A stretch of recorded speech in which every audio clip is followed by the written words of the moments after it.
keluarga tidak hanya tinggal diam dalam hal ini, karena Pak Kapolda, Pak Setio pernah bilang bahwa tidak bisa mengakomodir hanya berdasarkan dari sebuah testimoni.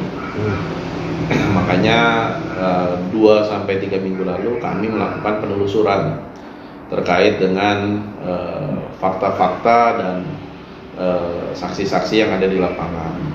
Nah, setelah kami telusuri, kami menyimpulkan bahwa kalau seluruh kesimpulan kami ini atau seluruh fakta-fakta yang kami dapat ini dipergunakan dengan baik oleh pihak Polda NTT, maka setidaknya ada 2 tersangka baru yang 2 tersangka itu bisa harus ditetapkan. Iya, kita kan berbicara tindak pidana pembunuhan berencana ini kan ada bagian yang merencanakan, mengeksekusi dan menutupi.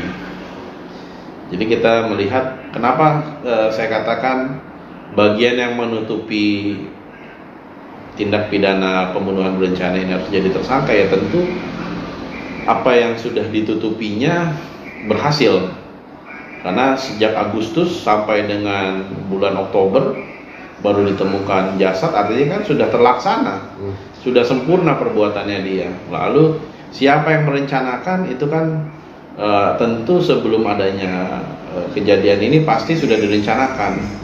Ya, kita bisa katakan tidak mungkin keluarga kami menjadi korban kalau tidak ada peristiwa di hari itu, karena peristiwa di hari itu bukan peristiwa biasa-biasa saja atau bukan peristiwa yang sehari-hari dilakukan oleh korban.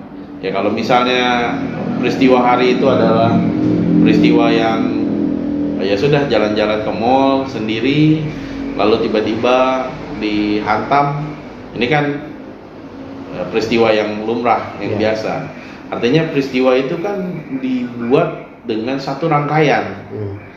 Kan kita tahu rekonstruksinya dari tempat ini dibawa ke tempat ini, lalu dibawa ke tempat ini.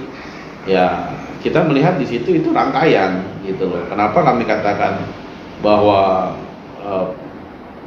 rangkaian ini terjadi sebelum adanya pembunuhan, pada saat eksekusi pembunuhan dan pasca pembunuhan. Jadi setelah kita temukan dan juga kita lihat data-data yang sudah ada sebenarnya dari pihak kepolisian kan pernah juga memberikan kepada kami pada saat pertemuan dengan pihak keluarga di Polda, itu kita bisa menyimpulkan bahwa seharusnya ini ada 2 tersangka baru untuk kasus ini, yang mana buat kami kalau tersangka baru ini ditetapkan sebagaimana perbuatannya dia, maka akan melengkapi